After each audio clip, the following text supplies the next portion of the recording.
Chapter 14. I become a known fugitive. I'd love to tell you that I had some deep revelation on my way down, that I came to terms with my own mortality, laughed in the face of death, etc. The truth? My only thought was, "Ha!" The river raced toward me at the speed of a truck. Wind ripped the breath from my lungs. Steeples and skyscrapers and bridges tumbled in and out of my vision.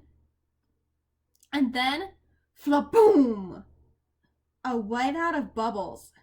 I sank through the murk, sure that I was about to end up embedded in 100 feet of mud and lost forever. But my impact with the water hadn't hurt. I was falling slowly now, bubbles trickling up through my fingers. I settled on the river bottom soundlessly. A catfish the size of my stepfather lurched away into the gloom. Clouds of silt and disgusting garbage, beer bottles, old shoes, plastic bags, swirled up all around me. At that point, I realized a few things. First, I had not been flattened into a pancake. I had not been barbecued. I couldn't even feel the chimera poison boiling in my veins anymore. I was alive, which was good. Second realization, I wasn't wet. I mean, I could feel the coolness of the water. I could see where the fire on my clothes had been quenched, but when I touched my own shirt, it felt perfectly dry. I looked at the garbage floating by and snatched an old cigarette lighter. No way, I thought. I flicked the lighter. It sparked. A tiny flame appeared right there at the bottom of the Mississippi River. I grabbed a soggy hamburger wrapper out of the current, and immediately the paper turned dry. I lit it with no problems. As soon as I let it go, the flame spurted out. The wrapper turned back into a slimy rag. Weird. But the strangest thing occurred to me only last. I was breathing. I was underwater, and I was breathing normally. I stood up, thigh deep in mud. My legs felt shaky. My hands trembled. I should have been dead. The fact that I wasn't seemed like, well, a miracle. I imagined a woman's voice, a voice that sounded a bit like my mother. Percy, what do you say? Thanks. Underwater, I sounded like I did on recordings, like a much older kid.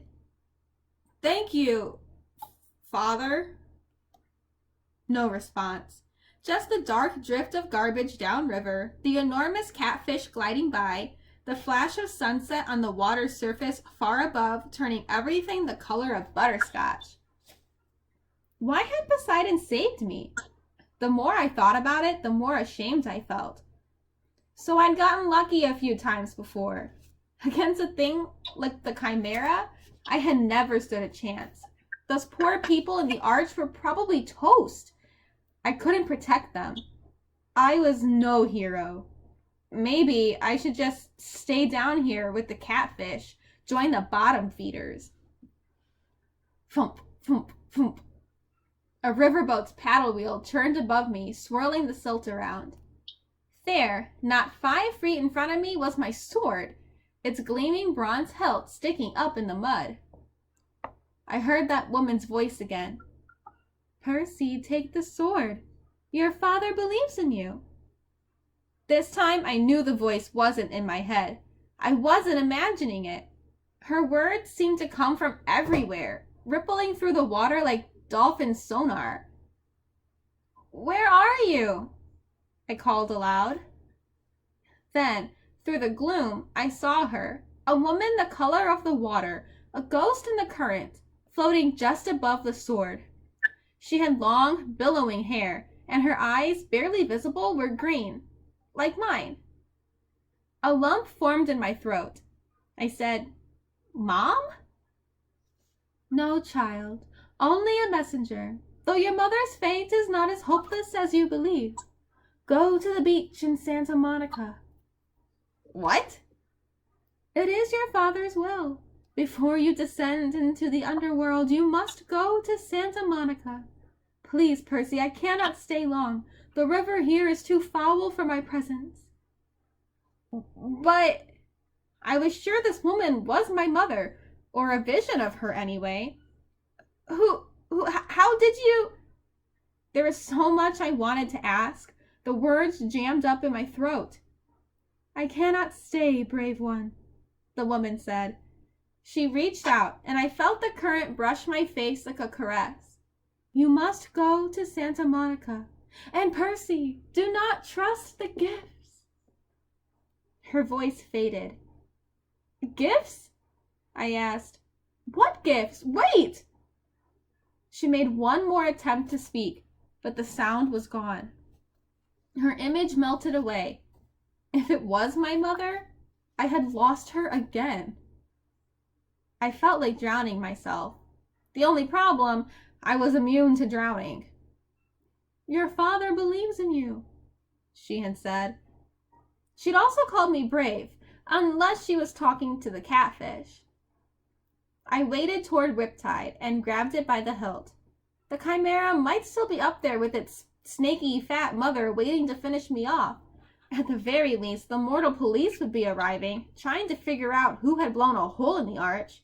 If they found me, they'd have some questions.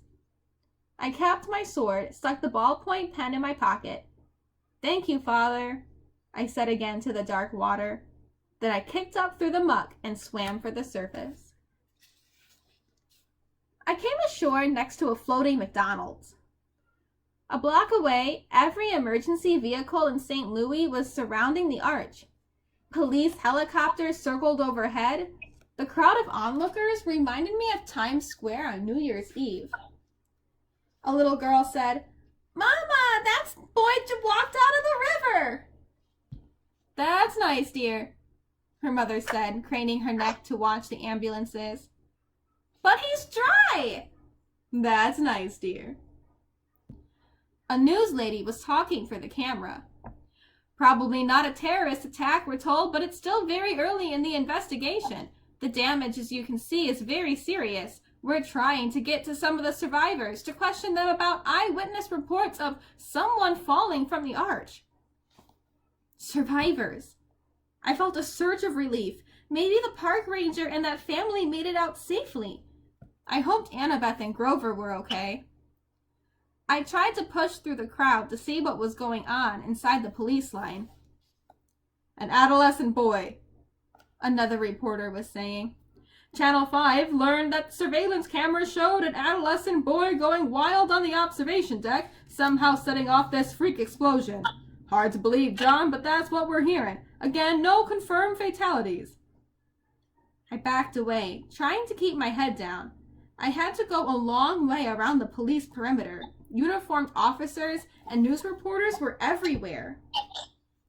I'd almost lost hope of ever finding Annabeth and Grover when a familiar voice bleated, Percy! I turned and got tackled by Grover's bear hug, or goat hug. He said, We thought you'd gone to Hades the hard way. Annabeth stood behind him, trying to look angry, but even she seemed relieved to see me. Can't leave you alone for 5 minutes. What happened? I sort of fell. Percy, 630 feet? Behind us, a cop shouted, Gangway! The crowd parted, and a couple of paramedics hustled out, rolling a woman on a stretcher. I recognized her immediately as the mother of the little boy who'd been on the observation deck. She was saying, and then this huge dog, this huge fire-breathing chihuahua? Okay, ma'am, the paramedic said. Just calm down. Your family is fine. The medication is starting to kick in. I'm not crazy. This boy jumped out of the hole and the monster disappeared. Then she saw me. There he is! That's the boy! I turned quickly and pulled Annabeth and Grover after me. We disappeared into the crowd. What's going on? Annabeth demanded. Was she talking about the chihuahua on the elevator? I told them the whole story of the Chimera, Echidna, my high dive act, and the underwater lady's message. Whoa! Said Grover. We've got to get you to Santa Monica. You can't ignore a summons from your dad. Before Annabeth could respond, we passed another reporter doing a news break, and I almost froze in my tracks when he said, Percy Jackson, that's right, Dan. Channel 12 has learned that the boy who may have caused this explosion fits the description of a young man wanted by authorities for a serious New Jersey bus accident 3 days ago, and the boy is believed to be traveling west. For our viewers at home, here is a photo of Percy Jackson. We ducked around the news van and slipped into an alley. First things first, I told Grover. We've got to get out of town. Somehow, we made it back to the Amtrak station without getting spotted. We got on board the train just before it pulled out for Denver. The train trundled west as darkness fell, police lights still pulsing against the St. Louis skyline behind us.